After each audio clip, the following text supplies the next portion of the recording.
repeating itself.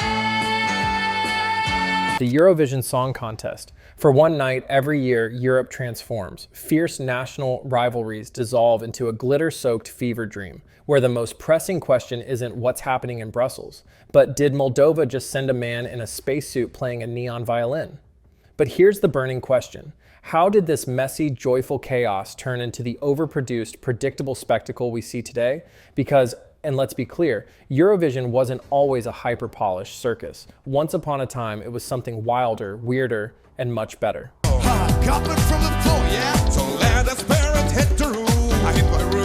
Basel, 2025. The lights go down in the St. Jakob Chalet. The audience holds its breath. On stage, Yuval Raphael, Israeli singer, angelic dress, flowing veil, a song called Brace Yourself, New Day Will Rise. Seriously, doesn't that sound like a Disney ballad that just barely didn't make the final cut?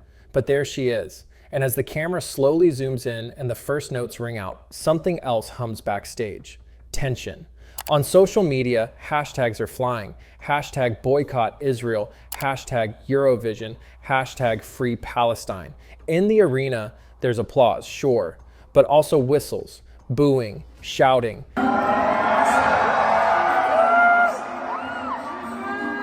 And on TV, do you see any of that? Of course not. The broadcast cleverly cuts to close-ups. The audience sound is dialed down. Later, it would emerge that the EBU was live manipulating the audio. Yep, welcome to Eurovision, where the party always goes on, even if reality has to be put on mute. But how exactly did we get here? So, where did this glittering, chaotic, pan-European fever dream actually begin?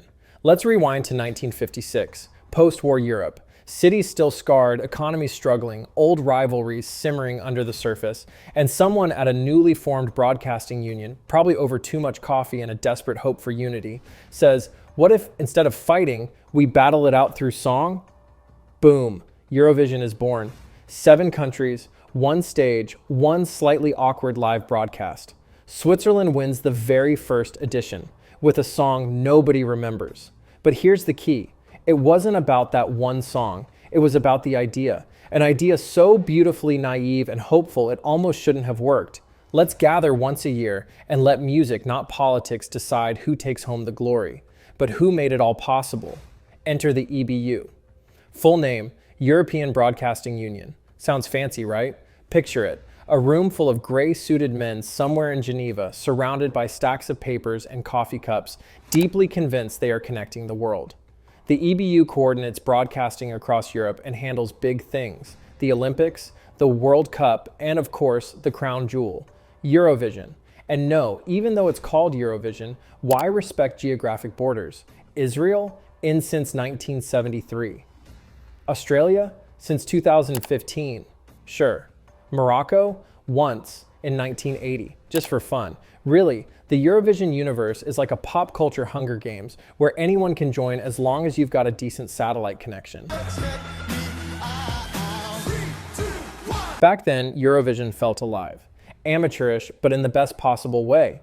You'd have heartfelt ballads from tiny countries nobody could find on a map, right next to train wreck performances you couldn't look away from. You'd witness underdog victories, last-minute surprises, and costumes that looked like they were stitched together backstage. And the voting. That glorious, awkward spectacle where each country's spokesperson dialed in live, reading out points with a mix of pride, suspense, and occasionally barely concealed political snark. 4 points. Greece, 4 points. La Grèce, 4 points. 12 points to Sweden, 0 points to the UK. Neighborly alliances, friendly betrayals, shock upsets. Eurovision voting was basically Game of Thrones, but with sequins and key changes. It worked because it wasn't about perfection. We didn't tune in for flawless vocals or Grammy-worthy production. We tuned in for the moment, the unexpected underdog win, the costume malfunction, the one act so bizarre you spent the next day asking, did you see that? But here's a crucial and often forgotten truth. Eurovision has always been political, even when it pretended not to be. Remember when Turkey and Greece routinely snubbed each other's votes? Or when Ukraine's 2004 Eurovision win became a symbol of national pride right before the Orange Revolution? That's what it's called. Or when Israel kept participating, sparking constant debates about who actually belongs in Europe? Eurovision was never just sequins and key changes. It was a glittering stage where real-world tensions, alliances, and rivalries played out, dressed up in camp, choreography, and enough pyrotechnics to make a Bond villain jealous. Fast forward to today. We're no longer just watching a song contest, we're watching a cultural battlefield. And while the production values have shot through the roof, one uncomfortable truth lurks under the surface. The magic that once held it all together is starting to crack. Eurovision and politics, it's the world's worst kept secret. The EBU keeps insisting we are an apolitical event. Ha ha ha. Yeah, sure. And I'm an apolitical YouTube comment section. Let's look at a few of those totally not political moments. Back to 2000. Israeli band Ping Pong happily waving Syrian flags. Peace and love, but with a diplomatic knife twist. In 2009, Georgia sent a song called We Don't Want to Put In, a wordplay on Putin. The EBU said, no. Georgia withdrew, probably with popcorn in hand.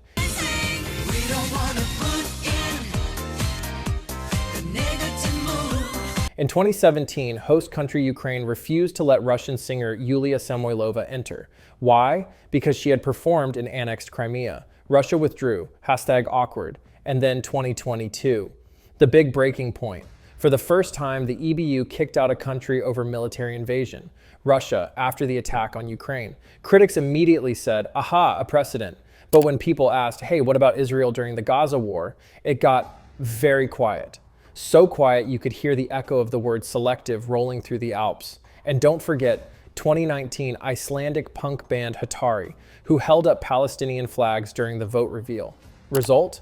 Fine from the EBU. Fast forward to 2025. More than 70 former contestants, dozens of organizations, and tens of thousands of fans across Iceland, Slovenia, and Spain called out in unison, remove Israel, but the EBU stuck to its line. It's not about the government, it's about the broadcaster, KN. Right, and from now on, I'll be filing my taxes under my cat's name. Some argued, don't punish the artists for their country's actions. Fair enough, but why does that logic only apply to certain countries and not others? So what does the EBU do when the pressure builds? They change the subject. Tough questions vanish from press conferences. Suddenly, the word neutrality is being repeated 5 times per minute. The message is crystal clear, kicking out Russia, bold. Keeping Israel in, independent decision making. And if you've got a problem with that, write it in a report, the kind that'll end up collecting dust next to that investigation from 2022. Because these days, neutrality mostly means bending wherever the money flows. Eurovision pretends to be a song contest, but let's be honest, it's a geopolitical chess match wearing glitter and auto-tune. Back in the 2000s, the UK and Ireland started grumbling. We always come last because Eastern Europe just votes for each other. So what did the EBU do? They brought back the juries in 2009. Oh no. I was going to say, if people keep giving 12 points to Norway, then we'll come second. 10 points for Israel. Not just audience votes anymore. Now we had music professionals handing out points. Problem solved? Not quite. Because professionals can play favorites too. Spoiler alert, they often do. And the chaos didn't stop there. In 2013, Azerbaijan was caught red-handed buying votes. In 2019, Belarus's jury leaked their rankings early, causing a scoreboard mess. In 2022, 6 countries were caught trading votes in secret backroom deals. Their jury votes? Deleted like a bad tweet. And now, in 2025, the trust issue has reached new heights, or lows. Not because of one scandal, but because no one believes the system works anymore. You can vote up to 20 times per person via app, SMS, carrier pigeon, whatever. Sounds democratic, right? Until it becomes clear that money, digital coordination, and diaspora can outweigh genuine popularity. Spain's broadcaster RTVE even called for a formal audit. Why? Because the numbers didn't add up. Votes surged in places where nobody expected them to. People started whispering about VPNs, coordinated Telegram groups, and influencer campaigns dressed up as fan support. And the fans? They snapped. Why vote if it's just a pay-to-play popularity contest? Eurovision's neutrality is as real as a lip-synced high note. The EBU's response? You guessed it, another independent investigation. Meanwhile, we're still sitting here, popcorn in hand, while jury members are probably forming new WhatsApp groups titled 12 Points. But Eurovision isn't just a spectacle on stage. Behind the scenes, it's one big logistical chaos festival. Look at 2016. Romania was kicked out last minute because its national broadcaster owed $14 million to the EBU. It is of course disappointing that Romania cannot participate in Eurovision Song Contest in Stockholm. Poor artist Ovidiu Anton had rehearsed for months. Goodbye Dream, Hello Debt Settlement. In 2021, it was Belarus refusing to adjust its political protest song. Result? Disqualification and loss of EBU membership. But the biggest scandal? Joost Klein 2024. With his song Europapa, he was the fan favorite, until he was disqualified on finals night after an incident with a camera operator. Joost had repeatedly said he didn't want to be filmed. When it happened anyway, he pushed the camera away with a hand gesture. The camera operator felt threatened. The EBU acted hard. Later, it turned out no crime had been committed, but the reputational damage was already done. The Netherlands was furious. In 2025, new backstage rules were introduced. Less camera access, special safe spaces for artists, clear privacy agreements. In other words, where artists once only feared off-key notes, they now also have to stress over who's secretly breathing down their neck with a GoPro. Ah, here we are. The moment we're all secretly waiting for, the clash of culture, provocation, and pure chaos. Because let's be honest, Eurovision isn't just a song contest. It's an annual theater show, a giant spectacle where identities collide, cultures clash, and the audience doesn't know whether to cheer, cry, or just pour another glass of wine. Think back to 1998, Dana International, the first trans winner.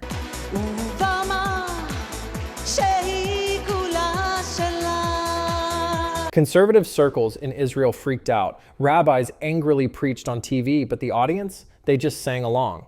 Or Finland 2006, Lordi, a metal band in monster costumes. The rest of Europe thought, what is this? Finland thought, our first win ever, thank you very much. That moment marked a shift. Behind the scenes, producers started taking notes. Absurdity equals attention. Suddenly, the unspoken goal became who can hijack the internet conversation. Cue Ukraine's 2014 hamster wheel stunt. Cue Moldova's epic sax guy.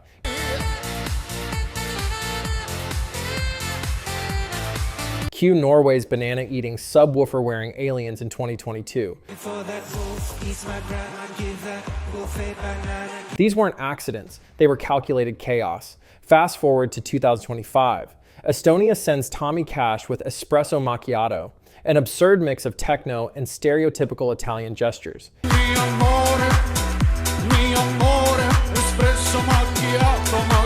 Italy? Not amused. Malta sends a song called Kant.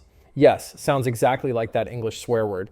Oops, quickly renamed. And Finland's Erika Vikman, she had to adjust her choreography because the EBU found it too provocative. Seriously? In a show full of leather, glitter, and half-naked men riding giant hamsters? By now, the Eurovision playbook was clear. One polished pop hit, one meme act, one political flashpoint, rinse and repeat.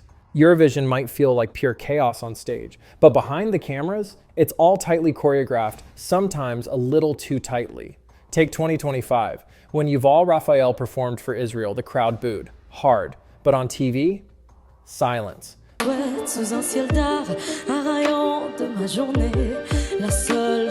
EBU's excuse. Audio balancing. Journalists had a better word. Censorship. But here's the thing, it's not just about muting microphones. Live broadcasts have become story machines. The audience might cheer, cry, or protest, but what you see is carefully selected, cropped, and edited in real time. Close-ups on smiling fans. Cutaway to someone waving a rainbow flag. Not a single protest sign in sight. The directors control more than just sound. They control the narrative. Even the voting reveals, once clunky and spontaneous, now feel like something out of a Netflix competition show. Polished, seamless, suspiciously so. So here's the real question. Is it still live if everything unpredictable is quietly edited out? Are we watching a music contest or a branded spectacle wrapped in glitter and plausible deniability? Because when you filter out the chaos, you also flatten the soul of the show. Eurovision was never just a song contest. It was a mirror of Europe, of unity, of chaos, of us, but somewhere along the glitter trail, it got complicated. Political but not political, viral but soulless, a global spectacle, terrified to take a stand. Eurovision is not a political event. Sure, and glitter isn't shiny. In 2025, an Israeli and a Serbian artist embraced during the interval. No speech, no slogans, just silence and connection. Fans from Ukraine, Finland, Armenia danced side by side. For a second, the music won. For a second, Europe felt like an idea worth believing in again. But here's the real question. Can it still be saved? Because today, Eurovision is teetering. On one side, plastic pop, TikTok bait, AI-generated choruses. On the other, raw moments of humanity that cut through the noise. That still happen, but less and less. The truth, Eurovision won't save itself. We have to. We can't keep voting for the safest, slickest act and then complain the magic's gone. We need to reward weird, support risk, celebrate imperfection. Because Eurovision was never about perfection. It was about a continent showing up, warts and all, and saying, we fight, we differ, but tonight we sing. So no, it's not over. But if we stop caring, it will be. And when it goes, it won't be the glitter we miss. It'll be the soul. Oh, and if you made it this far and felt anything, subscribe. Because just like Eurovision, this channel thrives on chaos, passion, and people who still give a damn.